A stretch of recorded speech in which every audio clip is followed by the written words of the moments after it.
Gracias, presidente. Buenas tardes, compañeros y compañeras diputadas. La suscrita María Dolores del Río Sánchez de esta 62ª legislatura, me permito someter a la consideración de esta soberanía propuesta con punto de acuerdo para el efecto de que esta legislatura estatal, en ejercicio de la atribución establecida en el artículo 71, fracción tercera de la Constitución Política de los Estados Unidos Mexicanos, presente ante el Honorable Congreso de la Unión iniciativa de decreto por el que se reforman y derogan diversas disposiciones de la Ley General del Sistema para la Carrera de las Maestras y los Maestros en el siguiente tenor. Parte expositiva. La educación es un derecho básico de todos los niños, niñas y adolescentes, que les proporciona habilidades y conocimientos necesarios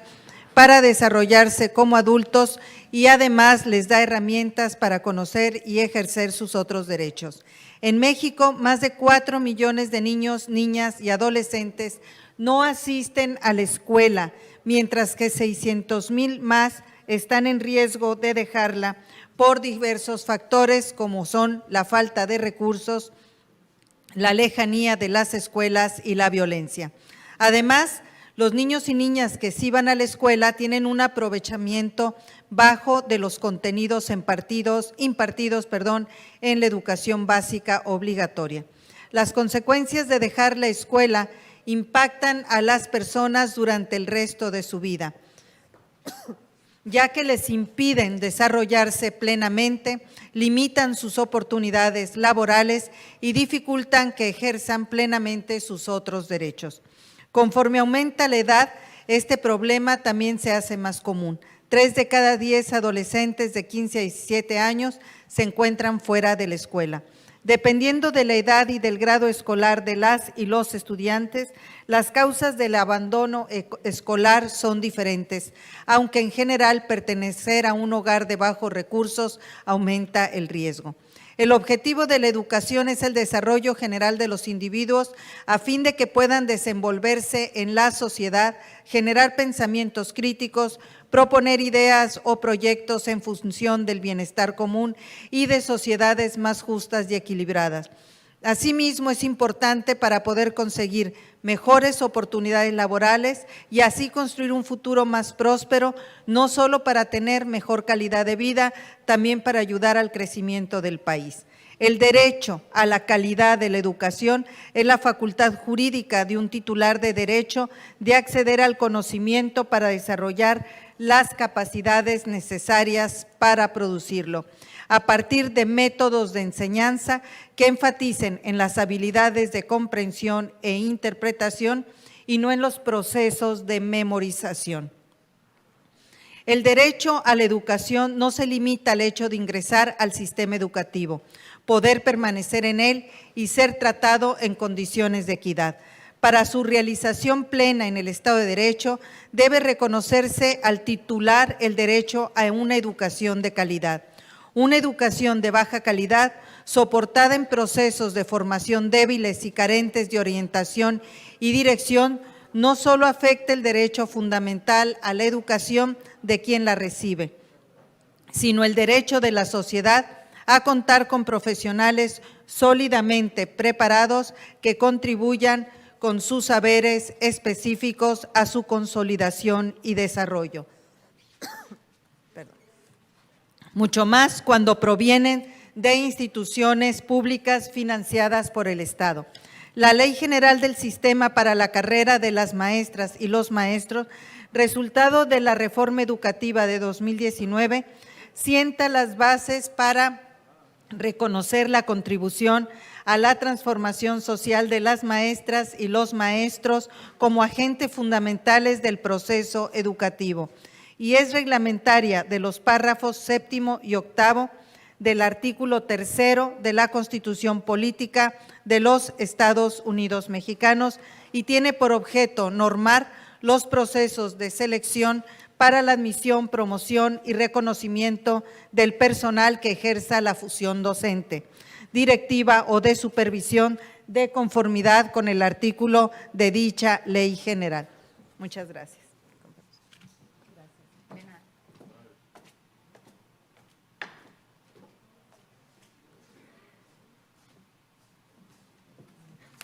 En el párrafo octavo del artículo tercero constitucional se establece que la admisión, promoción y reconocimiento del personal que ejerza la función docente se realizará en igualdad de condiciones y en el proceso se considerarán los conocimientos, aptitudes y experiencia necesarios para el aprendizaje y el desarrollo integral de los educandos. Sin embargo, dicha disposición constitucional es violentada por el segundo párrafo del artículo 40 de la Ley General del Sistema para la Carrera de las Maestras y los Maestros, al considerar que los egresados de las escuelas normales públicas del país, de la Universidad Pedagógica Nacional y de los centros de actualización del magisterio tendrán prioridad para la admisión al servicio público educativo, basándose en el fortalecimiento a las instituciones públicas de formación docente. Es importante considerar que el fortalecimiento a las instituciones públicas de formación docente,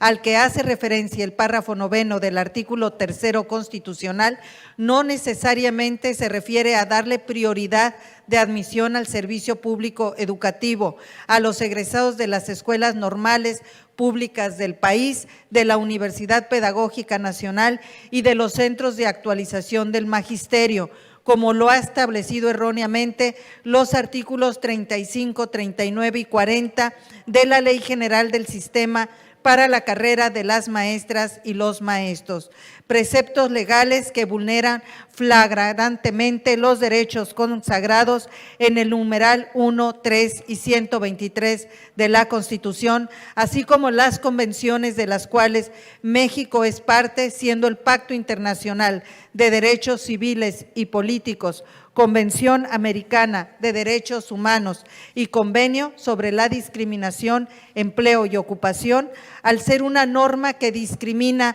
a las maestras y maestros formados y egresados en universidades privadas, normales privadas, que los coloca también en una condición de desigualdad frente a los maestros y maestros de las normales públicas, Universidad Pedagógica Nacional y centros de actualización del magisterio. Y corrijo, no solamente universidades privadas, sino también egresados de universidades públicas.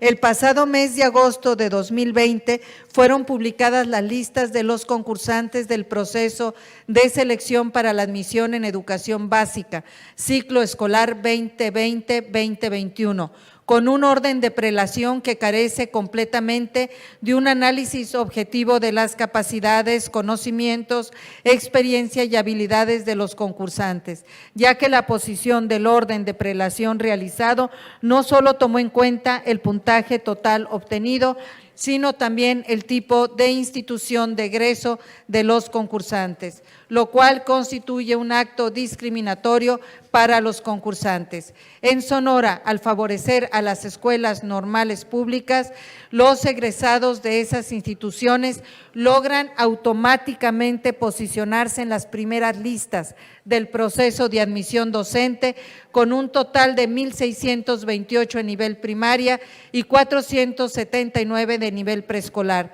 de los cuales más de 126 participantes muestran un puntaje por debajo del 59.87% a 16.88%. Mientras que los egresados de universidades normales particulares y universidades públicas con 99% de puntaje global se posicionan hasta por debajo de los normalistas de la Universidad Pedagógica Nacional y el Centro de Actualización del Magisterio. Luego, entonces, el orden de prelación se debe considerar solo el puntaje total de los concursantes, sin importar el tipo de institución de la que son egresados, ya que la asignación de las plazas tomará en cuenta el posicionamiento en el que se encuentran los concursantes, siendo totalmente un acto discriminatorio que vulnera el derecho humano a la educación de calidad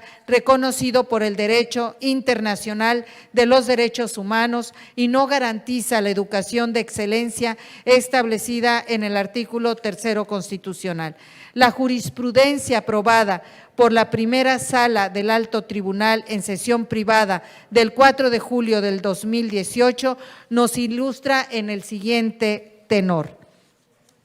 Derechos fundamentales a la igualdad y a la no discriminación. Metodología para el estudio de casos que involucren la posible existencia de un tratamiento normativo diferenciado. Las discusiones en torno a los derechos fundamentales, a la igualdad y a la no discriminación suelen transitar por tres ejes. Primero, la necesidad de adoptar ajustes razonables para lograr una igualdad sustantiva y no meramente formal entre las personas. Segundo, la adopción de medidas especiales o afirmativas, normalmente llamadas acciones afirmativas. Y tercero, el análisis de actos y preceptos normativos que directa o indirectamente por resultado o de forma tácita sean discriminatorios. En el tercer supuesto, cuando una persona alega discriminación en su contra, debe proporcionar un parámetro o término de comparación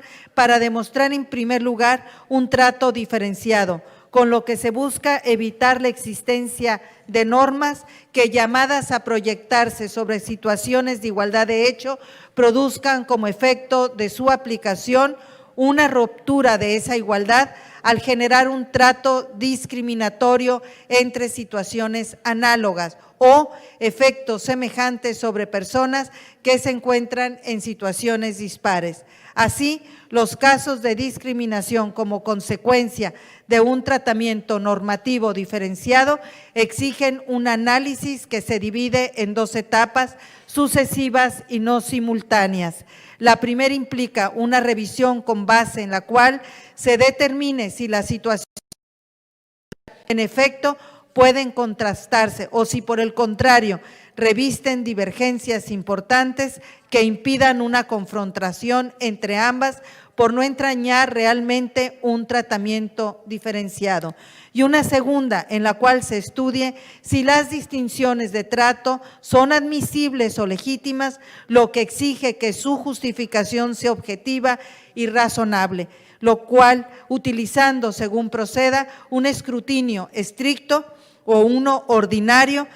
En ese sentido, el primer análisis debe realizarse con cautela, pues es común que diversas situaciones que se estiman incomparables por provenir de situaciones de hechas distintas, en realidad conllevan diferencias de trato que más allá de no ser análogas, en realidad se estiman razonables. En efecto, esta primera etapa pretende excluir casos donde no pueda hablarse de discriminación al no existir un tratamiento diferenciado. Esta tesis, un poco complicada a leerse, se publicó el viernes 13 de julio del 2018 a las 10:20 horas en el Semanario Judicial de la Federación y por ende se considera de aplicación obligatoria a partir del miércoles 1 de agosto del 2018 para los efectos previstos en el punto 7º del Acuerdo General Plenario 19-2013. Derivado de lo anterior,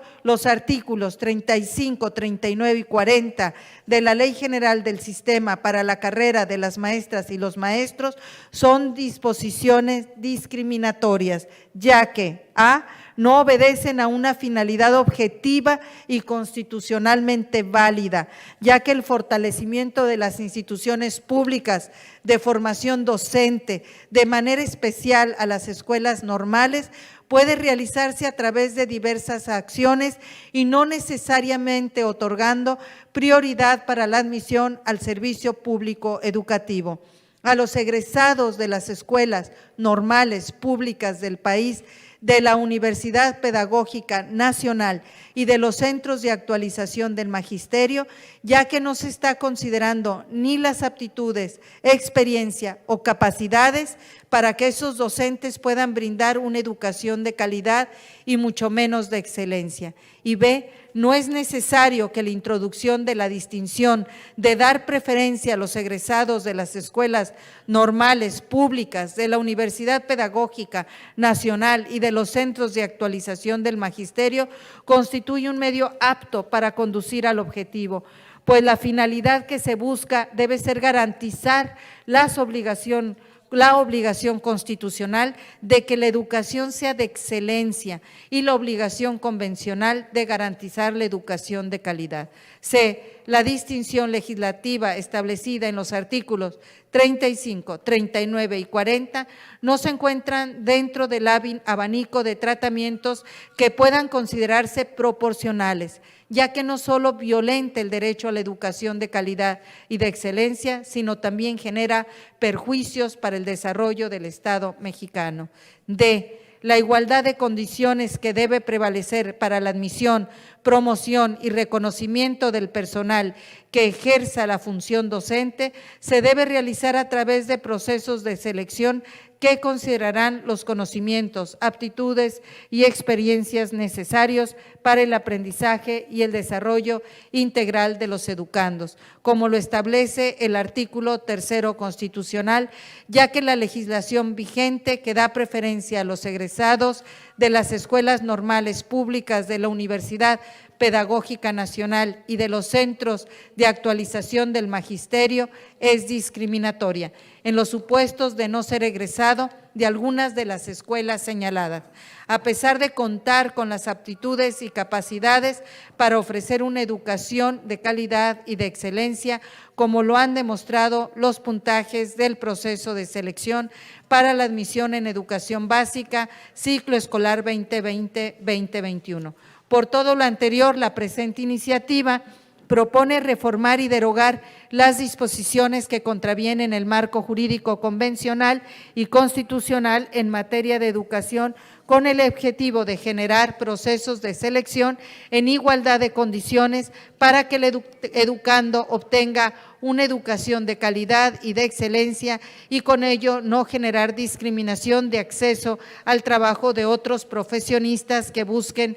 la admisión al servicio público educativo. En consecuencia, con fundamento en lo prescrito por los artículos 52 y 53 de la Constitución Política del Estado de Sonora y 32, fracción segunda de la Ley Orgánica del Poder Legislativo del Estado de Sonora, someto el análisis de esta Asamblea el siguiente punto de acuerdo. Único, el Congreso del Estado de Sonora, en ejercicio del derecho de iniciativa previsto por el artículo 71, fracción tercera de la Constitución Política de los Estados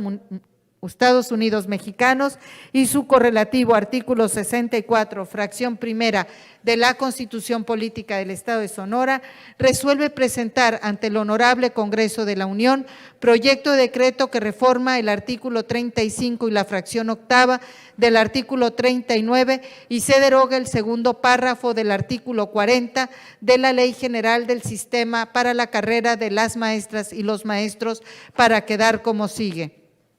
Artículo 35. Con objeto de fortalecer a las escuelas normales públicas, a la Universidad Pedagógica Nacional y a los centros de actualización del magisterio, de acuerdo con las necesidades del servicio educativo, el ingreso en estas instituciones corresponderá a la demanda prevista en el proceso de planeación educativa de la autoridad competente. Para tal efecto, la Secretaría, a través de su área competente, establecerá un modelo para los procesos de admisión a dichas instituciones públicas. En todo caso, se garantizará la prestación del servicio educativo a las niñas, niños, adolescentes y jóvenes que se encuentran en zonas de marginación, pobreza y descomposición social. Artículo 39. el párrafo octavo se reforma: en el caso de excedentes en plazas vacantes, estas se asignarán a los demás aspirantes que hayan obtenido los mejores resultados en los procesos de selección, eligiendo aquellos con perfil de formación docente pedagógica. Artículo 40. En la educación básica, la admisión a una plaza docente vacante definitiva derivado del proceso de selección previsto en esta ley, dará lugar a un nombramiento definitivo después de haber prestado el servicio docente 6 meses y 1 día, sin nota desfavorable de su expediente fundada y motivada. Deroga. Transitorios. Artículo 1. El presente decreto entrará en vigor al día siguiente de su publicación en el Diario Oficial de la Federación. Artículo 2. Se derogan todas aquellas disposiciones que se opongan al presente decreto. Finalmente, con fundamento en el artículo 124, fracción tercera de la Ley Orgánica del Poder Legislativo del Estado de Sonora, se solicita que el presente asunto sea considerado de urgente y obvia resolución y se dispense el trámite de comisión para que sea discutido y decidido en su caso en esta misma sesión ordinaria. Atentamente, María Dolores del Río Sánchez, diputada ciudadana. Compañeros, primero, este no es un tema que vamos a reformar nosotros aquí. Es un punto de acuerdo para enviar esta reforma a la Cámara de Diputados. Sé que para muchos de ustedes no es un tema fácil. Sin embargo, yo quiero decir algo. Me parece que hay extraordinarios maestros y maestras en la educación pública. Todos ellos que han salido de las escuelas como la Normal, como el Instituto Pedagógico Nacional y las otras instituciones del magisterio que acabo de mencionar. Pero también es cierto que hay maestros excelentes que salen de otras instituciones, de una formación de instituciones públicas y privadas, y que hoy, lamentablemente, se han hecho 2 listas. Y al hacer estas 2 listas no se está privilegiando el derecho del educando, que es tener el mejor maestro frente al aula. Eso por un lado. Y por otro lado, dividir a los maestros en una lista y en otra se convierte en un acto discriminatorio, como lo he mencionado en este posicionamiento que acabo de presentar. Yo agradezco a todos ustedes la atención que han tenido. Gracias, diputada. A discusión el trámite de